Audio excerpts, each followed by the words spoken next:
Hey folks, welcome back to the Offgrid workshop. This week we've got this Dethleffs motorhome in the workshop, and we've just finished putting in a really good system into it.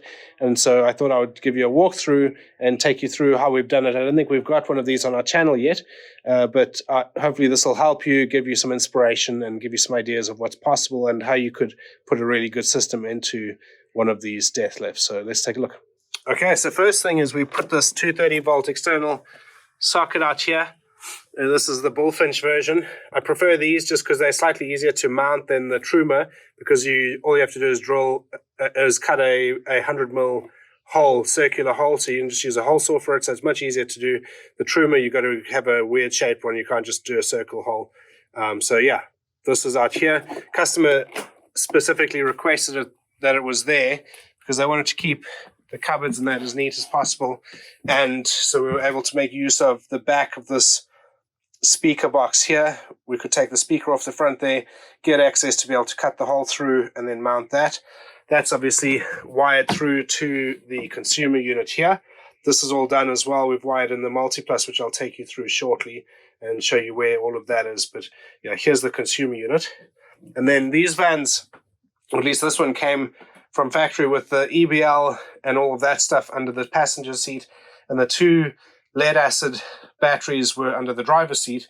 Now we removed those two batteries. We then dropped a 16mm wire down underneath and ran it along the chassis of the vehicle in conduit to bring it up to the garage, which is where we put all of the rest of the system. So that's now been freed up. It's now available as storage. And the main reason for doing this was just to keep the system together, keep the batteries close to the inverter. There's not really anywhere easy on this side of the van to put the inverter, and also the customers didn't want the noise of the inverter right here in their living space. I have previously in other vans like this mounted the inverter under that there. It's a bit of a mission to get through, and it's not my favorite place to put them, but it is possible to put them there. But I'll show you what we've done in this van. And here's the heart of the system. So two Fogstar 300s in here. So a total of 600 amp hours of capacity. And then we've got the Turbo GX, the Orion XS DC-DC charger, and then we've got 3 MPPTs. One of them, so we put a third 100 watt panel on the roof and wired that in with the 2 existing 100 watts that were up there. So those all go into one of the MPPTs.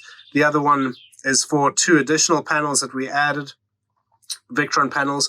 And then the third one is for the external solar option as well, which we offer to customers. So they've already got their solar panels here actually.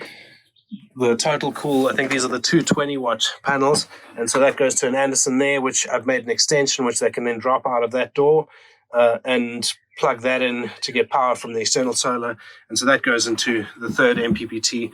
Obviously we've got the shunt there as well, and then the multiplus 3 kVA here as well. So trying to keep it as compact as possible, and it just made it much easier to install, made it a much neater job here and a little bit less obtrusive in the living space as well, keeping it all here and moving the batteries to the back here. And so I mentioned the 16mm wire that then powers the actual system.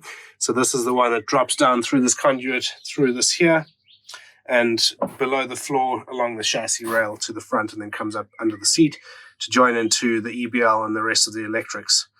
And we obviously have done the same for the Orion XS as well, so drop that under the chassis or along the chassis and ran that along that way. So yeah, looking pretty good. Pretty pleased with how it turned out, nice and neat. The conduit really finishes it off nicely.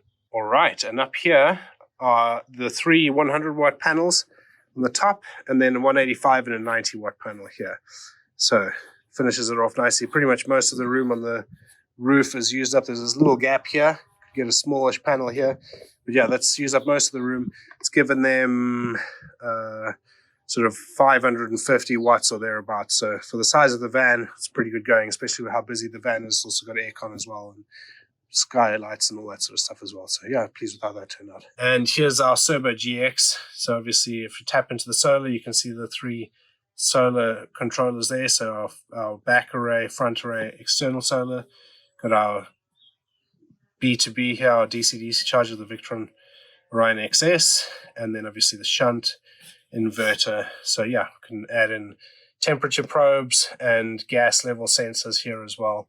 And obviously it's connected to our Wi-Fi here in the workshop, and the customer can access this over VRM over the internet as well.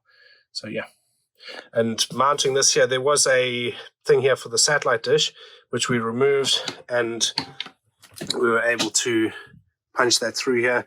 This was quite nice because this was so thick, I was able to cut until it stopped before this outer edge here to hide the cable inside here, and then punch a hole through just on the side into the cupboard where we could pull the wire through. So came out super neat, pleased with how that looks. And because usually you cut quite a long hole just to allow for the wire to go through into the cupboard or whatever space is behind there. So normally we would put it above the door, but on this Dethleffs there's no space on that panel above the door, so I had to go elsewhere. So opted for side of this cupboard, and pleased with how that turned out. So there we go, folks. Pretty pleased with how that turned out. It was a fun one to work on, and it's looking really good. I think the customers are going to be happy. So if you're interested in talking to us about an install similar to this in a similar van, then hit us up. We'd love to hear from you. Hopefully you've found this video helpful and it's given you some ideas of what you could do in your van. So thanks for watching, and we'll see you next time. Cheers.